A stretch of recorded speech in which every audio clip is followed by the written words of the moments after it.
in the vast wilderness of Montana, where autumn paints the Glacier National Park in gold and crimson of veteran wildlife. Photographer had spent decades chasing the perfect photo. At 42, Matthew Harrison sought one last meaningful shot to reignite his fading passion. Patience rewarded him with a sighting a tiny, vulnerable bobcat kitten weak and alone by a creek, but as Matthew documented the small struggling animal, he felt something impossible, a gentle touch on his back.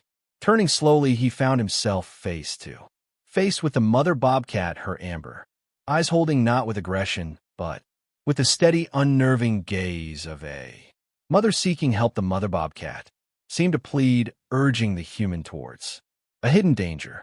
What could drive this solitary predator to seek human help? What tragedy awaited in the depths of the forest? This is a story of trust that defies instinct, of boundaries crossed in the name of compassion, and of a photographer who discovered that sometimes the most powerful images are those we choose not to share with the world. Before we start, hit the like button and make sure to subscribe if you haven't, and hit that notification bell so that you won't miss any new stories. The alarm blared at 4:30 a.m., but Matthew Harrison was already awake, staring at the wooden ceiling of his rented cabin. Sleep had been elusive, as it often was these days, even here miles from Seattle's constant noise and relentless pace. The quiet seemed almost too profound, a reminder of how disconnected he had become from the natural world. Matthew swung his legs over the side of the bed and reached for his glasses. At 42, he'd been a professional wildlife photographer for nearly 2 decades, his work appearing in National Geographic, Wildlife Conservation, and countless other publications. Yet lately his photographs fell hollow, technically perfect, but lacking the soul that had once defined his work. Just get through this assignment, he muttered to himself, running a hand through his graying hair. Maybe then you'll find whatever it is you're looking for. The cabin was simple but comfortable. A small bedroom, bathroom, and a combined kitchen living area with large windows overlooking the Montana wilderness outside. Dawn was just beginning to break over the distant peaks of Glacier National Park, painting the sky in delicate strokes of pink and gold.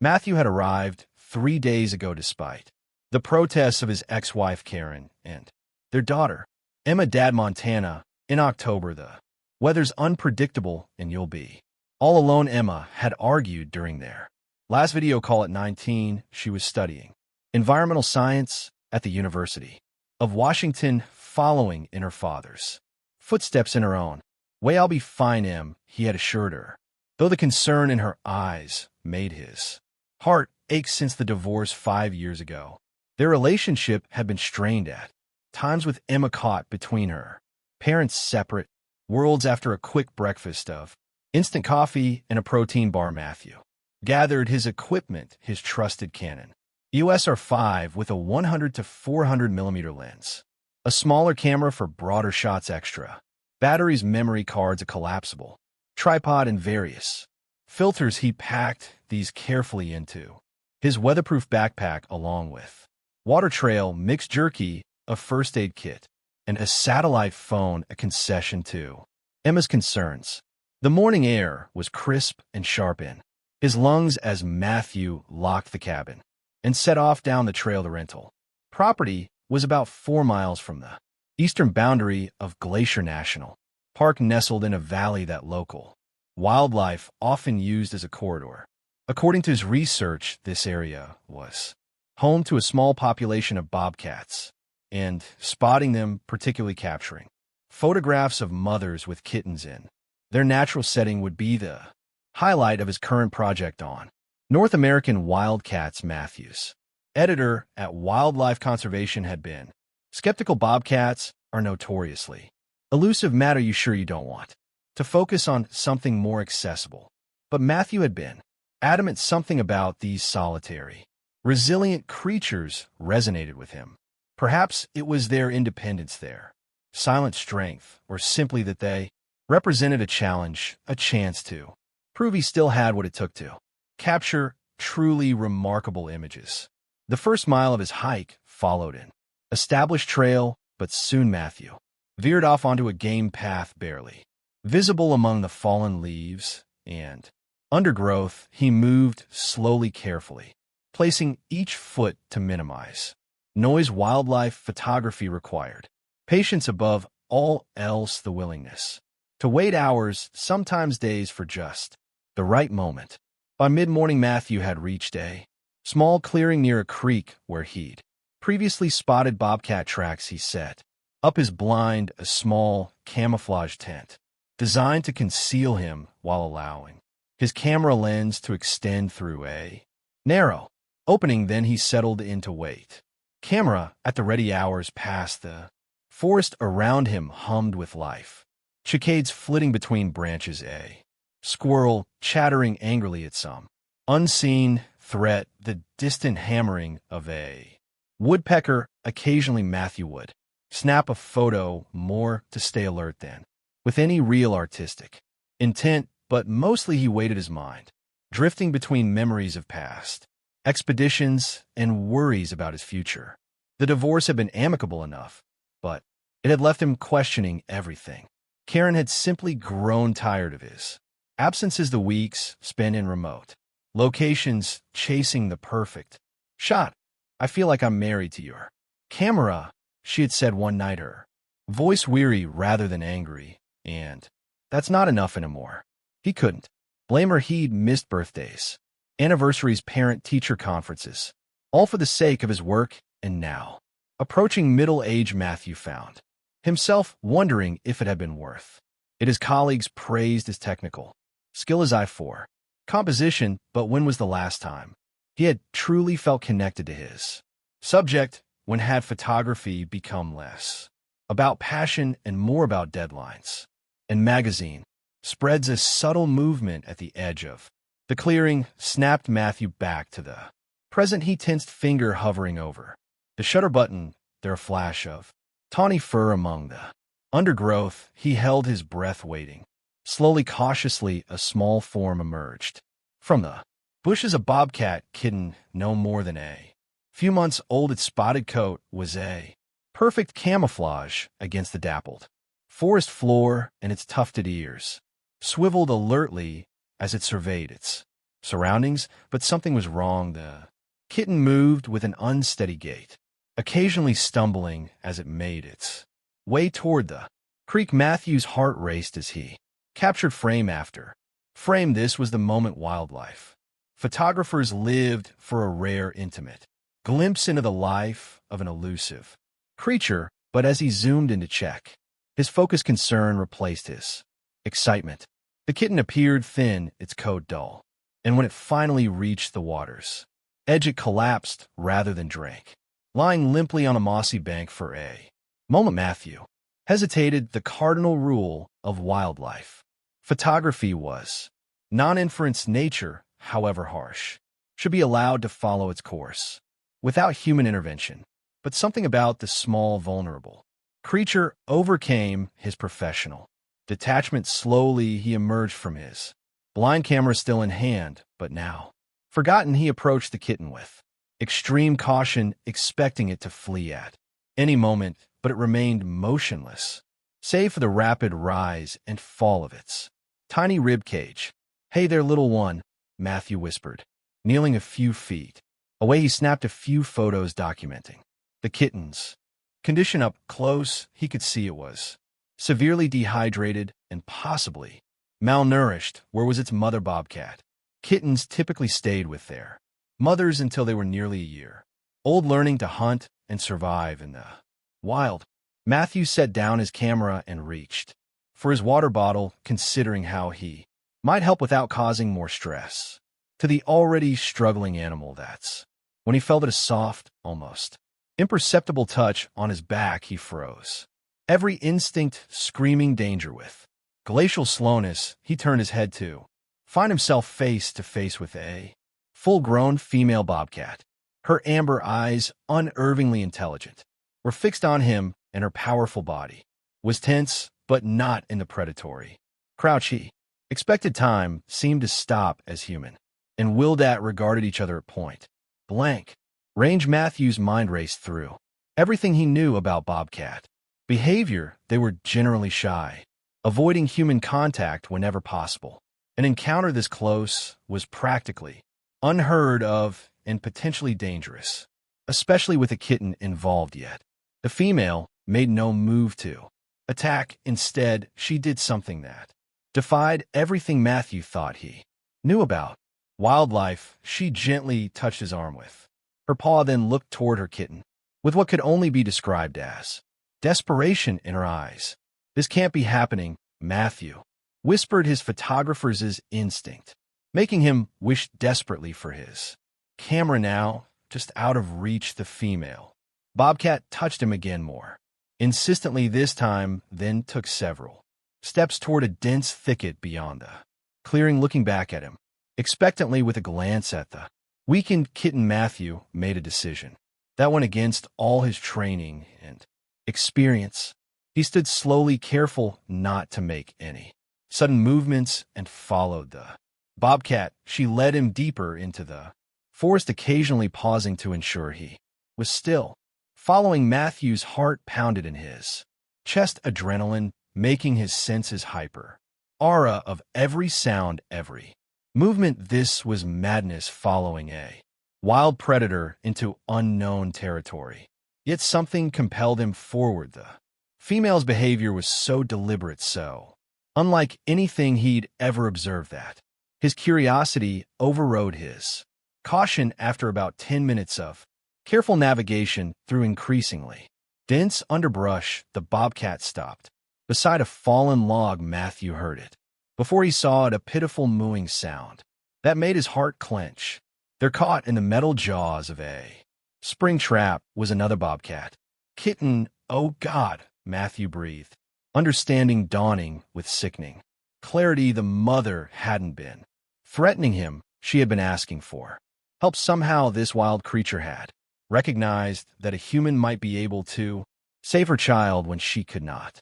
The trapped kitten was in obvious distress, its small leg crushed by the steel teeth of the trap. The mother moved beside it, gently grooming its head in what seemed like an attempt to comfort it. Then she looked up at Matthew, and he could have sworn he saw tears in her eyes. "I'm going to help," he said softly, knowing she couldn't understand his words, but hoping his tone might convey his intentions. "But you need to give me space. I don't want to hurt either of you." To his amazement, the mother Bobcat backed away several feet, settling on her hunches to watch him. Wearily, Matthew approached the trap, slowly assessing the situation. It was an older model leg hold trap, likely set illegally, as trapping was strictly regulated in this area and required specific permits. The kitten hissed weakly as he knelt beside it, but made no attempt to bite or scratch him. Its small body trembled with fear and pain, its trapped legs swollen and bleeding. "Easy, little one," Matthew murmured, reaching into his pack for his multi-tool. "This is going to be okay." He had never disarmed a trap before, but the mechanism seemed straightforward enough. A powerful spring holding the jaws closed. Using the pliers on his multi-tool, Matthew carefully compressed the spring, feeling the resistance against his hands. It took all his strength, his arms shaking with effort. But finally the jaws loosened enough for him to pull the kitten's leg free. The moment it was released, the kitten tried to scramble away, but collapsed almost immediately, too weak and injured to move far. The mother approached cautiously, sniffing her injured young, then began licking the wounded leg. Matthew retreated a few steps, giving them space. He took his canteen and poured some water into the cap, then set it near the kittens. "It's clean," he said softly. "It might help." To his surprise, the mother Bobcat approached the makeshift water dish and lapped at it briefly before nudging her injured kitten toward it. The kitten drank weakly while Matthew rummaged in his pack again, finding the small first aid kit he always carried. It wasn't designed for wildlife, but it contained Antiseptic wipes that might help prevent infection. This might sting, he warned, slowly extending a wipe toward the injured kitten. The mother watched intently, but made no move to stop him as he gently cleaned the wound. The kitten whimpered, but remained still, perhaps too exhausted to resist. When he finished, Matthew sat back on his heels, watching the small family. The second kitten's injury was serious, but not immediately life-threatening with a mother's care. And if infection could be avoided, it had a chance, but there was still the first kitten alone and weakened by the creek. As if reading his thoughts, the mother Bobcat stood and trotted back in the direction they had come. Matthew followed at a distance, and together they returned to the clearing where the first kitten still lay beside the water. The reunion was heartbreaking in its tenderness. The mother gently nudged her weakened kitten, encouraging it to rise, but it could barely lift its head.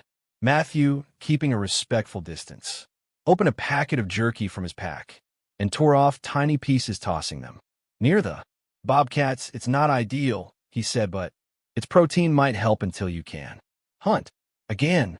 The mother cautiously sniffed the offered food, then ate a piece. After a moment's consideration, she picked up another piece and placed it directly in front of her weakened kitten, who managed to eat it slowly for nearly an hour. Matthew sat quietly observing this extraordinary interaction. He took a few photos, unable to resist documenting what must surely be one of the rarest human-wildlife encounters ever witnessed. As the day began to near, he realized he needed to head back to his cabin before darkness made the forest trail treacherous. I have to go, he told the Bobcat family, feeling oddly as though they might understand, but I'll come back tomorrow. I'll bring more food, maybe something better for the kittens. The mother Bobcat watched him gather his equipment, her amber eyes following his every movement. Before leaving, Matthew left his remaining jerky and filled his water cap one more time. The hike back to his cabin was a blur, his mind reeling from the day's events. Had that really happened? Had a wild bobcat actually sought his help? It defied everything he thought he knew about wildlife behavior. That night, sitting at the small kitchen table with his laptop open, Matthew reviewed his photos. They were remarkable, intimate, raw, and unlike anything he had ever captured before.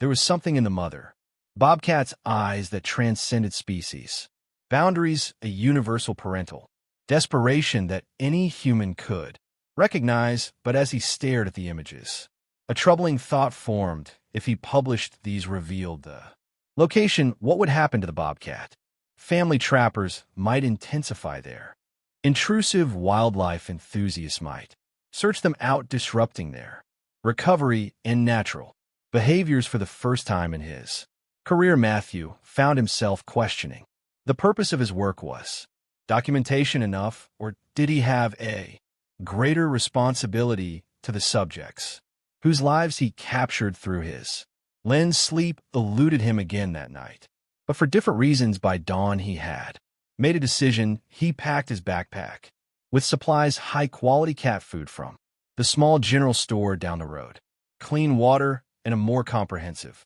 first aid kit that included antibacterial ointments safe for animals. The forest seemed different as he hiked back to the clearing, more alive, more connected. Every rustle in the undergrowth, every bird call felt like part of a conversation he was just beginning to understand. When he reached the creek, he half expected the bobcats to be gone. The previous day's encounter, nothing more than a strange, beautiful anomaly, but they were there, huddled together beneath a large spruce tree at the edge of the clearing. The mother rose as he approached, her posture alert but not threatening. The injured kitten's leg was clearly still painful, but both kittens seemed slightly stronger than the day before. I brought something better, Matthew said, keeping his voice low and gentle as he unpacked the cat food and set on a flat rock. This should be easier on their stomachs than jerky. Over the next week, Matthew fell into an unexpected routine. Each morning he would hike to the clearing, bringing food and checking on the kitten's progress. The mother bobcat grew increasingly comfortable with his presence, eventually allowing him to sit just a few feet away. As her kittens ate, the weakened kitten steadily regained its strength, while the injured one's wound began to heal, though it still favored its other legs. During this time, Matthew took few photos. Instead, he found himself simply observing, learning the subtle communications between mother and kittens, the unique personalities of each cat. The injured kitten was bold and curious despite its wound, often the first to approach the food Matthew brought. The other was more cautious, staying close to its mother, watching Matthew with solemn eyes that seemed too old for its young face. In the evenings, he would call Emma, sharing carefully edited versions of his days. "I'm getting some great material," he told her, not quite ready to reveal the truth of his extraordinary experience. "You sound different, Dad," she said one night. "More, I don't know, present, like you're actually there and not just thinking about the next shot." Her observation struck him deeply. She was right. Something had shifted in him, the constant drive to capture, to document, to prove his worth through his work had quieted for perhaps the first time since he'd picked up a camera professionally. He was experiencing nature rather than just recording it. On the morning of the 8th day, Matthew arrived at the clearing to find something unexpected: the bobcat family waiting at the very edge of the tree, and almost as if they had been watching for him. The kittens were both standing on their own, the injured one still limping but clearly stronger. The mother approached him directly, something she had never done before. She came within arm's reach, then sat, her amber eyes meeting his with an intelligence that took his breath away. "You're leaving, aren't you?" Matthew said, softly, understanding instantly what this visit meant. The kittens were recovered enough to travel, and staying in one place for too long was dangerous for wild bobcats. As if in confirmation, the mother bobcat rose and gently headbutted his arm, a gesture so reminiscent of a domestic cat that Matthew almost laughed.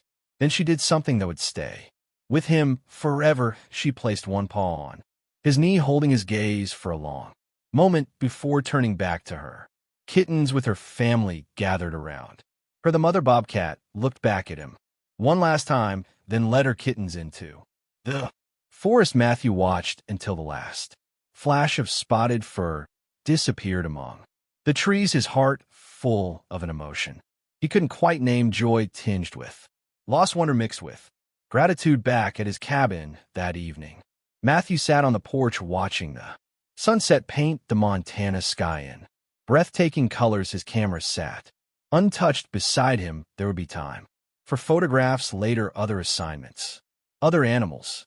But what had happened with the bobcat family was something he would keep private, a sacred exchange between species that transcended documentation. His phone rang. Emma's name lighting up the screen. "Hey, Em," answered his voice, warm. "Dad, are you okay? You've been weird all week." Matthew smiled, looking out at the darkening forest.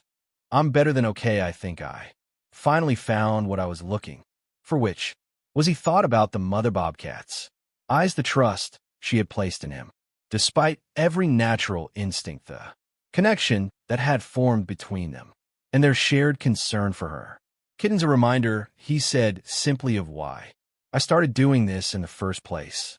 "It's not about the perfect shot, Em. It's about being part of something larger than yourself, even just for a moment." There was a pause, then Emma's voice softer. "Now, I'm glad, Dad, really glad. Will you tell me about it when you get back?" He promised, but not just tell you. "I want to show you this summer. Maybe we could come back here together. There's so much I want you to see, really see, not just through photographs." As they talked, making plans for a future trip, Matthew felt a presence. He turned to find the mother bobcat sitting at the edge of the porch steps, watching him calmly in the gathering darkness. "Em, I've got to go," he said quickly. "I'll call you tomorrow." Hanging up, he slowly set his phone aside and faced the wild creature who had changed something fundamental in him. She wasn't alone behind her, partially hidden. In the shadows were her kittens, both standing strong. You came to say goodbye.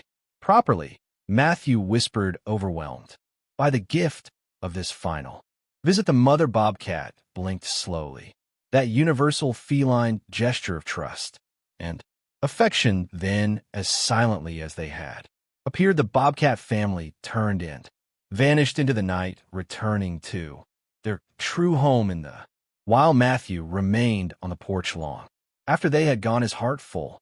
Tomorrow he would begin gathering his equipment, preparing to return to Seattle. But he will be bringing back more than photographs. He will be bringing a renewed sense of purpose, a deeper connection to the natural world, and a story that, though it would remain largely untold, would guide his work and his life in the years to come. For now, though, he simply sat in the stillness, honoring the trust that had been placed in him and the extraordinary bond that had formed between a man and a wild creature in need, a bond that had healed them both in ways neither could have anticipated.